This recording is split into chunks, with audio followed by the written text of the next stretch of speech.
তো ক্রুশ ভেঙে ফেলা অথবা ক্রুশ উত্তোলনকারী ব্যক্তিকে হত্যার মাধ্যমে রোমান খ্রিস্টান এবং মুসলমানেরা মুখোমুখি দাঁড়িয়ে যাবে। আর রোমান খ্রিস্টানদের সাথে মুসলমানদের এই যুদ্ধ হবে পৃথিবীর ইতিহাসের সবচেয়ে ভয়াবহ যুদ্ধ। মালহামা নামটি এখন অনেক পরিচিত, আর ইংরেজিতে আরমাগেডন নামটি অনেক পরিচিত। বাইবেলের প্রফেসি অনুযায়ী শেষ জামানায় এক ভয়ঙ্কর যুদ্ধ হবে, যেটিকে তারা বলে আরমাগেডন, ভয়ঙ্কর যুদ্ধ। ওইটারই ইসলামিক টার্মিনোলজি, পরিভাষা অনেকেই মনে করে যে আল মালহামা বা আল মালহামা আল কুবরা, ভয়ঙ্কর যুদ্ধ। যেই যুদ্ধের মতো ভয়ঙ্কর যুদ্ধ অতীতে কোনোদিন হয়নি, পরে ভবিষ্যতে আর কোনোদিন হবে না। এই যুদ্ধটা কাদের কাদের মধ্যে সংঘটিত হবে? খ্রিস্টান রোমানদের মধ্যে এবং মুসলমানদের মধ্যে। রাসূলুল্লাহ সাল্লাল্লাহু আলাইহি ওয়াসাল্লামের ভাষা অনুযায়ী সেই দিন খ্রিস্টানেরা একত্রিত হবে তাহতা সামানিনা রায়া, ৮০টি পতাকার অধীনে। তাহতা কুল্লি রায়াতিন, প্রত্যেক পতাকার অধীনে ইসনা আশারা আলফ, ১২,০০০ করে সেনাবাহিনী থাকবে, যোদ্ধা, ফাইটার। তো ৮০টি পতাকার অধীনে ১২,০০০ করে সেনাবাহিনী থাকলে ক্যালকুলেটরে চাপলে দেখবেন প্রায় ৯.৫ লক্ষ থেকে ১০ লক্ষ মানুষ নয়, শুধু যোদ্ধা, তথা ১০ লক্ষ যোদ্ধা একত্রিত হবে মুসলমানদের বিরুদ্ধে যুদ্ধ করার জন্য। রাসূল সাল্লাল্লাহু আলাইহি ওয়াসাল্লাম এই যুদ্ধের জায়গার নামও বলে দিয়েছেন, বলেছেন লা তাকুমুস সাআ, ততদিন কিয়ামত হবে না যতদিন না হাত্তা তুকাতিলুনার রোম, যতদিন না তোমরা রোমানদের বিরুদ্ধে যুদ্ধ করেছো বিল আমাক আও বিদাবিক, আমাক এবং দাবেক নামক জায়গায় যতদিন না তোমরা রোমানদের বিরুদ্ধে যুদ্ধ না করেছো ততদিন কিয়ামত হবে না। তো এই আমাক এবং দাবেক নামক জায়গাটি বর্তমান সিরিয়া এবং তুরস্কের সীমান্তবর্তী অঞ্চল। সিরিয়ার সীমান্তবর্তী ইদলিব, আলেপ্পো, আরবিতে বলে হালব, ইংরেজিতে বলে আলেপ্পো। এই হালব বা আলেপ্পোর হচ্ছে তুরস্কের সাথে লাগানো একটি সিরিয়ার শহর। এই সীমান্তবর্তী অঞ্চলেই এই জায়গাগুলো আছে মর্মে যারা ইতিহাসবিদ, যারা মানচিত্র নিয়ে গবেষণা করেন তাদের দাবি। আল্লাহু আলাম।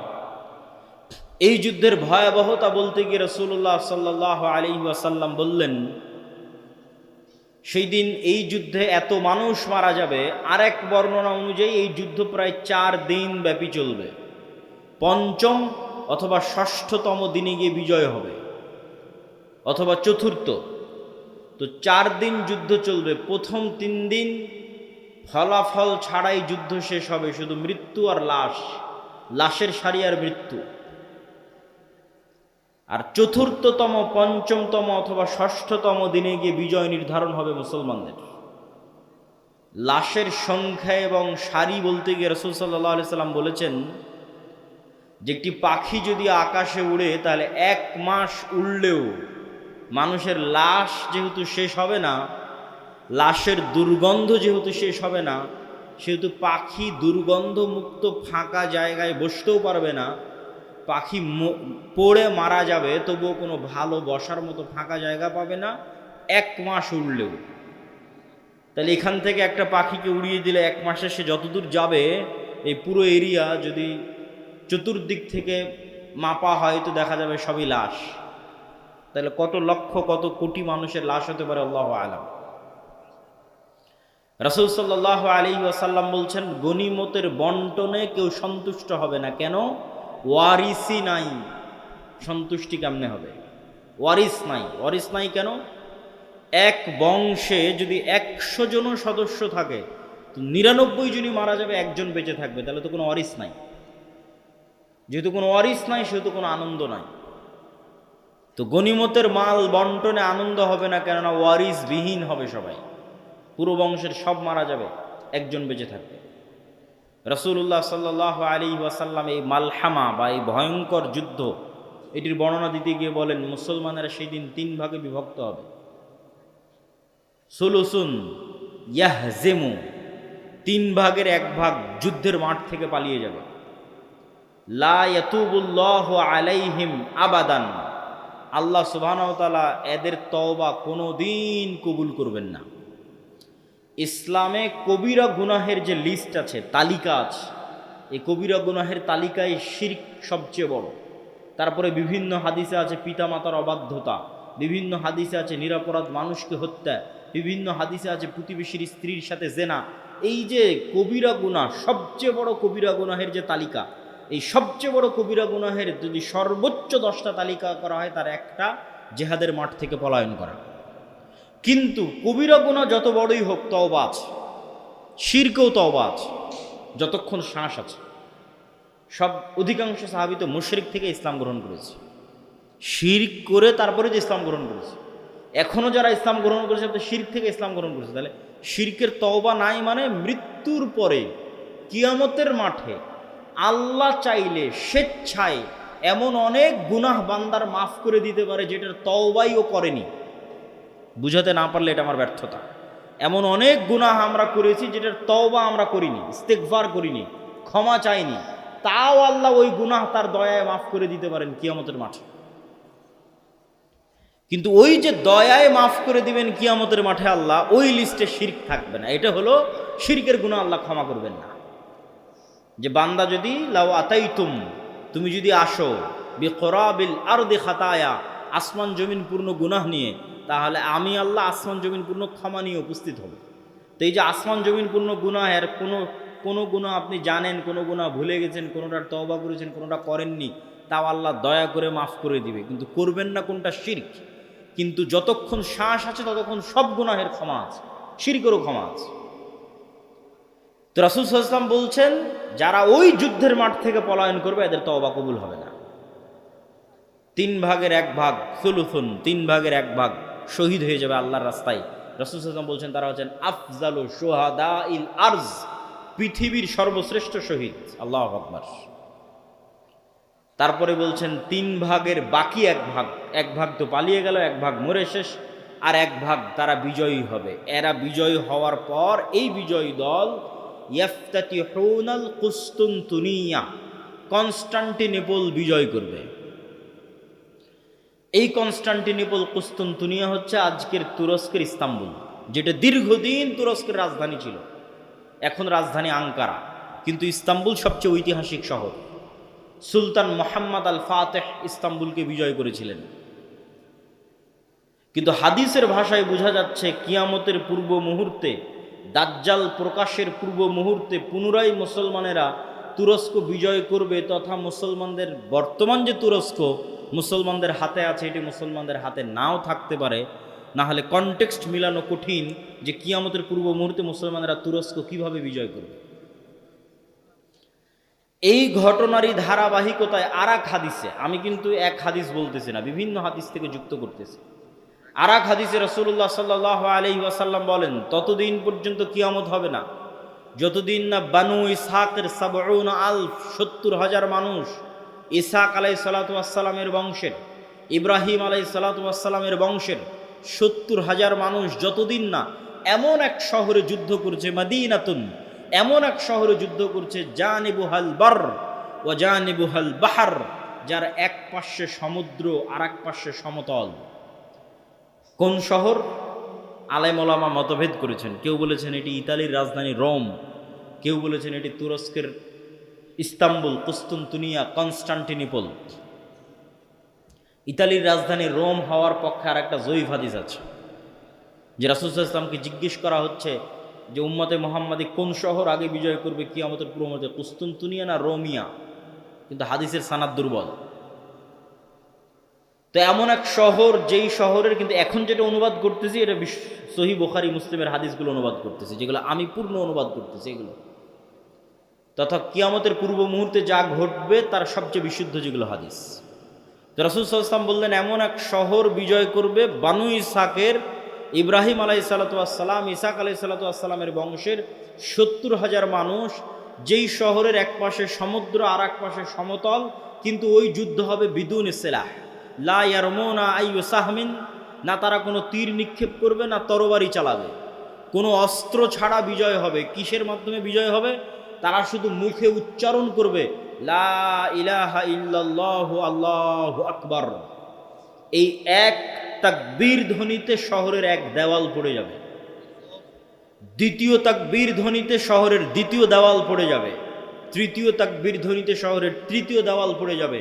মুসলমানেরা বিনা বাধায়, বিনা রক্তপাতে এবং বিনা অস্ত্র প্রয়োগে ওই শহরে প্রবেশ করবে।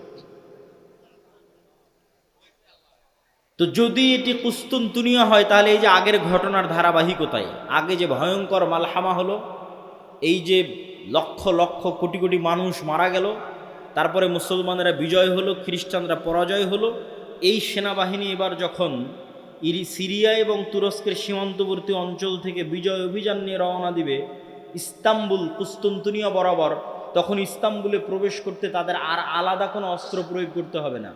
তাকবীর ধ্বনিতে ওই নগরীর দেওয়াল পড়ে যাবে এবং তারা বিনা অস্ত্র প্রয়োগে শহর বিজয় করবে।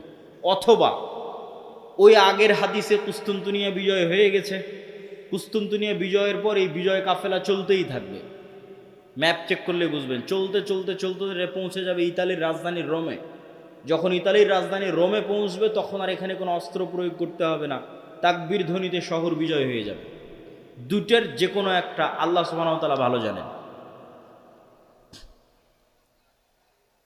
এই দুই বিজয়ের অথবা এক বিজয়ের, কুস্তুনতুনিয়া বিজয় অথবা কুস্তুনতুনিয়ার পরে রোম বিজয়, ইতালির রাজধানী রোম বিজয়, এই দুই বিজয়ের কোনো এক বিজয়ের পরে আড়াল থেকে, বেশিরভাগ হাদিসে আছে কুস্তুনতুনিয়া বিজয়ের পর, শয়তান চিৎকার করে বলবে দাজ্জাল তোমাদের বাড়িতে প্রবেশ করে গেছে। কিন্তু এটা মিথ্যা সংবাদ হবে। কিন্তু তখন তৎকালীন এই মুজাহিদ বাহিনী যারা যুদ্ধ করতেছে তাদের যিনি নেতা থাকবেন, তিনি 10 জন অশ্বারোহীকে রওনা করিয়ে দিবেন দাজ্জাল সত্যি সত্যি বের হয়েছে কিনা এটা অনুসন্ধান করার জন্য। তো রাসূলুল্লাহ সাল্লাল্লাহু আলাইহি ওয়াসাল্লাম বলছেন, এই যে 10 জন বের হবে, আসমাহুম ওয়া আসমা আবাইহিম, এদের নাম, এদের বাপ দাদার নাম, এদের গায়ের রং, এদের ঘোড়ার গায়ের রং সব আমি এখন বলে দিতে পারবো, এখন যেন আমি দেখতে পাচ্ছি। কিন্তু তিনি বলেননি। কিন্তু তিনি জানতেন যে কোন 10 জন, তাদের নামও তিনি জানেন, তাদের বংশও তিনি জানেন, তাদেরকে রওনা করিয়ে দেওয়া হবে। এই ঘটনার সাথে আরেকটা ঘটনা যুক্ত আছে যেটা না বললেই নয়। যেই দিন এই মালহামা হবে, এটা ছুটে গেছে বলতে, সেই দিন ওই হাদিসে রাসূল সাল্লাল্লাহু আলাইহি ওয়াসাল্লাম বলছেন, ইয়াখরুজু মিনাল মাদিনা খিয়ারু আহলিল আরজ, মদিনা থেকে যুদ্ধ করার জন্য সিরিয়াতে এসে রোমানদের বিরুদ্ধে যুদ্ধ করবে, এই জন্য মদিনা থেকে তৎকালীন বিশ্বের খিয়ারু আহলিল আরজ, সবচেয়ে আল্লাহওয়ালা তাকওয়াবান পরহেজগার একদল মানুষ বের হবে। আল্লাহু আকবার। তৎকালীন বিশ্বের সবচেয়ে তাকওয়াবান আল্লাহওয়ালা পরহেজগার মানুষেরা তখন মদিনায় থাকবে। তাদের একটা জামাত এই যুদ্ধে অংশগ্রহণ করার জন্য মদিনা থেকে রওনা দেবে। তখন এই রোমান খ্রিস্টান এম্পায়ারের সেনাবাহিনীরা বলবে, মদিনার মানুষ তোমাদের এখানে কাজ কি? খাল্লু বাইনানা ওয়া বাইনাল্লাযিনা সাবাউ মিন্না, আমাদের যুদ্ধ এই সিরিয়ার মানুষদের সাথে, তোমরা আমাদের রাস্তা ক্লিয়ার করে দাও, তোমাদের এই যুদ্ধে বাধা দেওয়ার কি দরকার? অথবা আমাদের মধ্যে থেকে আগের যুদ্ধের ধারাবাহিকতায়, মানে এর আগেও আরও অনেক যুদ্ধ হয়ে থাকতে পারে, ধারাবাহিকতায় আমাদের মধ্যে যারা তোমাদের কাছে বন্দী হয়ে আছে, বন্দী হওয়ার পর তারা তোমাদের দিন গ্রহণ করে নিয়েছে, ওদের সাথে আমাদের যুদ্ধ, তোমরা কেন ওদেরকে বাঁচাতে আসতেছো? এরকম একটা কনটেক্সট হাদিসের মধ্যে আছে। তখন মদিনার মানুষেরা উত্তরে বলবে, আমরা আমাদের ভাইদেরকে একাই ছেড়ে দিতে পারি না, অতএব এই যুদ্ধে আমরা অংশগ্রহণ করবই করব। এখানে ভাইদেরকে বলতে দুটোই উদ্দেশ্য হতে পারে, সিরিয়ার মুসলমানদেরকে অথবা রোমানদের মধ্যে যারা বন্দী হয়েছিল খ্রিস্টান, পরে মুসলমান হয়ে গেছে, ওদেরকে এরা চাচ্ছে নিয়ে নিতে, যে আমরা তো আমাদের লোকজনকেই চাচ্ছি, তোমাদের কি সমস্যা? ওদেরকে বাঁচাতে এরা বলবে, না, আমাদের মুসলিম ভাইদেরকে আমরা একাই ছেড়ে দিতে পারি না। তখন ওই যুদ্ধ হবে। তো এবার এই যে 10 জন অশ্বারোহী রওনা দিল দাজ্জালের অনুসন্ধানে, দাজ্জালকে খুঁজতে, তখনও দাজ্জাল বের হয়নি। তো কিন্তু মুজাহিদ বাহিনী হতবিহব্বল, তটস্থ, হতভম্ব হয়ে যাবে। কেননা দাজ্জালের ফিতনা পৃথিবীর সবচেয়ে বড় ফিতনা। আদম আলাইহিসসালাতু ওয়াসসালাম যেই ফিতনায় পা দিয়ে জান্নাত থেকে বের হয়ে গেছেন, ওটাও ফিতনা। আল্লাহ বললেন, এই গাছের নিকটে আসিও না, এই গাছের ফল খেও না, খেয়ে নিলেন, তো ফল খেতে নিষেধ করাটা ফিতনা, খেয়ে নিলেন, ফিতনায় পড়ে গেলেন, ফিতনা থেকে বাঁচতে পারলেন না। কাবিল হাবিলকে হত্যা করলো, এটাও ফিতনা। নূহ আলাইহিস সালাতু ওয়াস সালামের কওম আগের যুগের সৎ কর্মশীল পরহেজগার বান্দাদের মূর্তি বানিয়ে পূজা করতে লাগলো, ওটাও ফিতনা। লূত আলাইহিস সালাতু ওয়াস সালামের কওম জেনায় লিপ্ত হয়ে গেল, এটাও ফিতনা। কিন্তু এগুলো একটাও ফিতনা দাজ্জালের ফিতনার মতো বড় নয়, এটা বুঝতে হবে। দাজ্জালের ফিতনা আকবারু ফিতান আলা ওয়াজহিল আরজ। আদম আলাইহিস সালাম যেই ফিতনায় পা দিয়েছেন ওইটার চাইতে, কাবিল যে ফিতনায় পা দিয়েছিল ওইটার চাইতে, নূহ আলাইহিস সালামের কওম যে ফিতনায় পা দিয়েছিল ওইটার চাইতে, আদ সামুদ কওমে লূত তারা যে ফিতনায় পা দিয়েছিল ওইটার চাইতে সবচেয়ে বড় ফিতনা দাজ্জালের ফিতনা। আর এই ফিতনা মোকাবেলা করবে উম্মতে মুহাম্মদ, সর্বশ্রেষ্ঠ উম্মত মোকাবেলা করবে পৃথিবীর সবচেয়ে বড় ফিতনার। কেন দাজ্জালের ফিতনা সবচেয়ে ভয়ঙ্কর, এটাও বুঝতে হবে আপনাকে। আমি স্বেচ্ছাসেবক ভাইদের আবারও দৃষ্টি আকর্ষণ করছি যে আমাদের ডানে লোকজনের সংখ্যা বেশি হয়েছে এবং বামে এখনো ফাঁকা আছে। বামে একটু বসার ব্যবস্থা এবং মানুষজনকে এইদিকেও একটু বসার জন্য উদ্বুদ্ধ করা। প্রিয় উপস্থিতি, কেন দাজ্জালের ফিতনা সবচেয়ে ভয়াবহ? দেখেন, কওমে নূহ আলাইহিস সালামের কওম যখন বড় বড় আল্লাহওয়ালা পীর বুজুর্গ দিনদার মানুষের মূর্তি বানালো, তখন তারাও জানতো যে এই মূর্তির কোনো ক্ষমতা নাই। ইয়া আবাতি লিমা তা'বুদু মা লা তাসমাউ। ইব্রাহিম আলাইহিস সালাম বাপকে বলছে, হে আমার বাপ, এমন মূর্তির কেমনে ইবাদত করো যে শুনতেও পায় না, দেখতেও পায় না। তাহলে আগের যুগের মানুষ যে মূর্তির ইবাদত করতো অথবা এখনো করে, তাদের সাথে কোরআনের যে তর্ক বিতর্ক, ওই তর্ক বিতর্কের মানদণ্ড হচ্ছে তোমরা যেই সমস্ত বাতিল ইলাহের পূজা করো এদের রব হওয়ার ক্ষমতা নাই। রব হওয়ার ক্ষমতা নাই মানে কথা বলার ক্ষমতা নাই, শোনার ক্ষমতা নাই, দেখার ক্ষমতা নাই, সৃষ্টির ক্ষমতা নাই। এরা একটা মাছি বানাতে পারবে না, মশা বানাতে পারবে না, এরা একটা খেজুরের বিচির দানার উপরের যে পাতলা আবরণ থাকে ওটার পর্যন্ত এরা মালিক নয়। তাহলে যে রব নয় ও ইবাদতের যোগ্য কেমনে হয়? রব তো আমি, আসমান জমিন আমি বানিয়েছি, সূর্য চন্দ্র আমি বানিয়েছি, ইবাদত আমার করো, এই দিয়ে কোরআন পরিপূর্ণ। এটা মানুষের বুঝতে সহজ যে এর ক্ষমতা নাই, কেন এর ইবাদত করবে। কিন্তু এই কনটেক্সট অচল হয়ে যাবে যখন দাজ্জাল আসবে। কেন দাজ্জাল রব যা যা করতে পারে তার প্রায় সব কিছুই করে দেখাবে। এই জন্য দাজ্জালের ফিতনা সবচেয়ে ভয়াবহ, ভয়ঙ্কর ফিতনা। মা কালী, মা দুর্গা আর শাহজালাল আর শাহপরাণ যাদেরই মানুষ আল্লাহ বাদ দিয়ে ইবাদত করছে, আর ঈসা আলাইহিস সালাতু ওয়াস সালাম আর মারিয়াম আলাইহিস সালাতু ওয়াস সালাম আর যাদেরই ইবাদত করছে, তারা কেউ এখন আপনাকে দেখাতে পারবে না যে আমি আকাশকে আদেশ দিলাম আকাশ বৃষ্টি বর্ষণ করবে, আমি জমিনকে আদেশ দিলাম জমিন ফসল উৎপাদন করবে, জান্নাত দেখালাম জান্নাতে ঢুকে যাও, জাহান্নাম দেখালাম জাহান্নামে ঢুকে যাও, মৃতকে জীবিত করে দিলাম। এইরকম একচ্ছত্র কন্ট্রোল যা একমাত্র রবের থাকে তার কারণ নাই, ফলত ওদেরকে বাতিল ইলাহ প্রমাণ করা সহজ। কিন্তু যখন একজন সত্যি সত্যি এগুলো আপনাকে করে দেখাবে, তখন আপনি ঈমান ধরে রাখতে পারবেন না। অনেকগুলো কারণ। এক নাম্বার কারণ, যারা ধরেন আগে থেকেই শক্তিশালী কোনো কিছু দেখলেই আরে বাবা এই তো অনেক বড় অলিয়া উলিয়া কবিরাজ, অনেক কিছু করতে পারে, দেখলেই যাদের অন্তরে ভয় ঢুকে যায়, মনে হয় না এর কাছে মনে হয় কোনো ক্ষমতা আছে, এরা তো এমনি দাজ্জালের পূজা করবে। যারা যুগ যুগ মূর্তির পূজা করেছে, মাজারের পূজা করেছে, এদের বাধা হবে না। ওরা দাজ্জালের ক্ষমতা পাওয়ার দেখে মনে করবে অনেক বড় উলিয়া আল্লাহ চলে এসেছে, অনেক বড় কারামতে আউলিয়া চলে এসেছে, অতএব এখন আর ইবাদত করে, এখন আর পূজা করলে সমস্যা নেই। তো একদল তো এমনি পথভ্রষ্ট হয়ে যায়। আরেক দল মানুষ থাকে যারা মোটামুটি আল্লাহর উপর ঈমান রাখে, কিন্তু ইস্তেকামা, ঈমানের উপর ইস্তেকামার জন্য সবর লাগে। সবর করার ক্ষমতা এবং সাহস এদের নাই। এদের দেখবেন এখন দুনিয়াবি ক্ষমতা যাদের কাছে, ওদের ওখানে গিয়ে সিজদা দিচ্ছে। আজ থেকে 6-7 মাস আগে 16 বছর যাদের কাছে ক্ষমতা ছিল ওদের কাছে গিয়ে সিজদা দিয়েছে। ক্ষমতার বাইরে এরা চিন্তা করতে পারে না। ক্ষমতা যেখানে, এদের কেবলা এবং মারকাজ সেখানে। এবং আপনি যদি নিজের জায়গায় দাঁড়িয়ে চিন্তা করেন, আজকে তেলের যে সংকট, আমি দাজ্জালের ফিতনার ভয়াবহতা বোঝানোর জন্য আপনাকে বলতেছি। তেলের যে সংকট, মাঝে মধ্যে আমার মনে হয় আল্লাহ আমাদের ফিতনা থেকে হেফাজত করুক, যে এখন যদি কেউ এসে বলে আব্দুল্লাহ তোমার গাড়িতে তো তেলের দরকার, তো এইটা করলে তোমাকে তেল দেওয়া হবে। ধরো তুমি আর 500 টাকা বেশি দিলে তেল দিয়ে দেবো, বা তুমি এই অপরাধটা করলে তোমাকে তেল দিয়ে দিব। তো কত মানুষ হল, ঠিক আছে ভাই সমস্যা নেই, আমার গাড়িতে তেল দেন, আমি করে দিচ্ছি। তেমন কোনো একটা দেশকে যদি বলা হয় যে সব তেলের কন্ট্রোল আমার হাতে, এটা করো, তেল পাবা, নাহলে কিন্তু আবাদও বন্ধ হয়ে যাবে। আমরা মনে করি তেল মানে দিয়ে শুধু গাড়ি চলে। পেট্রোকেমিক্যাল থেকে সকল সার উৎপাদন হয়, সব কোনো সারই আর তৈরি হবে না। সার না হলে আপনি চাষ করবেন কি দিয়ে? স্যালো মেশিন স্টার্ট না দিলে পানি তুলবেন কোথায় থেকে? তো তেল মানে শুধু গাড়ি নয়, সবই, এখনকার আধুনিক সভ্যতার সবই তেল। তা আমি তেল দিব না আপনাকে, তা আপনিও বুঝতে পারছেন যে আপনি সবই করে ফেলবেন তেল নেওয়ার জন্য। তো কোরআন এবং হাদিসে তো এর চেয়ে বড়টা বলা আছে, তেলের কথা বলা নেই। সরাসরি আকাশের বৃষ্টির কথা বলা আছে, জমিনের ফসলের কথা বলা আছে ডাইরেক্ট, যে দাজ্জাল ইরাক এবং শাম এই দুই দেশের মধ্যের সীমানা দিয়ে যেতে থাকবে। কোনো এক নগরীর মানুষের কাছে এসে বলবে, এই তোমরা আমার উপর ঈমান আনছো? তারা বলবে, জি জাহাপনা, জি প্রভু, আপনার উপর ঈমান আনলাম।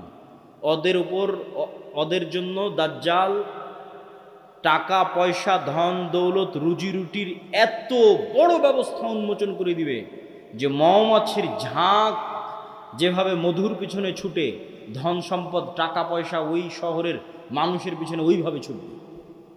এবার অতিক্রম হতে হতে আর এক শহরে আসবে, সেই শহরের মানুষকে বলবে, আমার উপর ঈমান আনয়ন করছো? তারা বলবে, না, আমরা রব্বুল আলামিনের উপর ঈমান রাখি। দাজ্জাল বলবে, আকাশ এখানে বৃষ্টি বর্ষণ বন্ধ করে দাও, জমিন এখানে ফসল উৎপাদন বন্ধ করে দাও, খাবার দাবার বন্ধ, টাকা পয়সা বন্ধ, সকল কিছু বন্ধ, মোবাইল বন্ধ, ইন্টারনেট বন্ধ। আজকের যুগে যদি কল্পনা করেন, এখনই আপনি ঈমান ধরে রাখতে পারবেন না, যখন ঘটবে তখনকার কথা তো বহু পরে। তো শাম অঞ্চলের মানুষেরা না খেতে পেয়ে ধনুক চাবিয়ে খাবে, তীর চাবিয়ে খাবে। তীর তো খাওয়ার জিনিস না, ধনুক তো খাওয়ার জিনিস না, কিন্তু গাছের পাতাও যেহেতু উৎপন্ন হবে না, তো কি খাবে? গাছের পাতাও তো উৎপন্ন হবে না। তো এ হলো দাজ্জালের ফিতনা, পৃথিবীর সবচেয়ে ভয়ঙ্কর এবং ভয়াবহ ফিতনা। দাজ্জালের ফিতনা সম্পর্কে বলতে গিয়ে দুইটা হাদিস না বললেই না। একটা হাদিসে রাসূলুল্লাহ সাল্লাল্লাহু আলাইহি ওয়াসাল্লাম বলছেন যে দাজ্জাল পৃথিবীতে 40 দিন সফর করবে। 40 দিনের প্রথম দিন হবে 1 বছর, দ্বিতীয় দিন হবে 1 মাস, তৃতীয় দিন হবে 1 সপ্তাহ। আর দাজ্জালের গতি হবে কাগাইসিন ইস্তাদবারাত হুররিহ, এমন মেঘমালা যেই মেঘমালাকে ঝড়ো বাতাস উড়িয়ে নিয়ে যাচ্ছে। এই যে কয়দিন পরে কালবৈশাখী ঝড় হবে, আকাশে তাকিয়ে দেখবেন ঝড়ের সময় মেঘ কত দ্রুত চলে। তো ঝড়ের বাতাসে যে মেঘ খুব দ্রুত চলে, এরকম দ্রুত গতি হবে দাজ্জালের। তো আল্লাহর নবী মেঘের সাথেও তুলনা দিয়েছেন। এখন যন্ত্র দিয়ে মেঘের মতো আকাশে উড়বে, না দাজ্জাল নিজেই আকাশে উড়বে, আল্লাহু আ'লাম, আল্লাহ সুবহানাহু ওয়া তাআলা ভালো জানেন। কিন্তু দাজ্জালের আগমনে পৃথিবীতে এত ব্যাপক বৈপ্লবিক পরিবর্তন হবে যে পৃথিবীর দিন 1 বছরের সমান হয়ে যাবে। এটা হঠাৎ করে আল্লাহর আদেশে, কোনো কারণ ছাড়াই আল্লাহ বলবেন দিন এখন তুমি 1 বছরের সমান হও, এরকম নয়। আল্লাহ লাতিফ, প্রত্যেকটা জিনিস ঘটনা পরম্পরায় হয়, মানুষ দেখবে এটা স্বাভাবিক।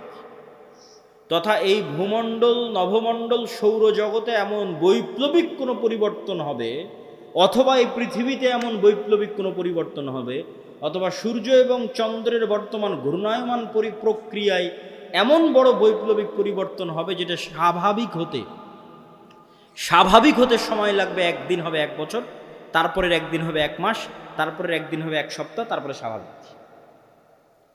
ওইটার আগে কিছু একটা ঘটবে। দাজ্জালের আগমনই ওই রকম ভয়ঙ্কর এবং ব্যতিক্রম হবে। আল্লাহু আ'লাম সেটা কি হবে। দাজ্জালের বিষয়ে আরেকটি হাদিসে রাসূলুল্লাহ সাল্লাল্লাহু আলাইহি ওয়াসাল্লাম, যেটা তামিম আদ-দারির হাদিস, যারা 30 দিন সমুদ্রে লাইবা বিহিমুল মাউজ শাহরান কামিলান, সমুদ্রের ঝড়ো বাতাস এবং ঢেউ 1 মাস যাবৎ তাদেরকে কোথায় নিয়ে গেছে কোনো কন্ট্রোল ছিল না নৌকার উপর। এক দ্বীপে গিয়ে যখন নৌকা ঠেকলো, তখন দেখছে একটা প্রাণী, জীবজন্তু জানোয়ার, গরু ছাগল মহিষ যেমন জীবজন্তু জানোয়ার, এরকম জীবজন্তু জানোয়ার যার মুখ এবং পা সব এত বিশাল লোমে ঢাকা যে কোনটা মুখ আর কোনটা পিছন এটা বোঝা যাচ্ছে না, এই জানোয়ার কথা বলতেছে।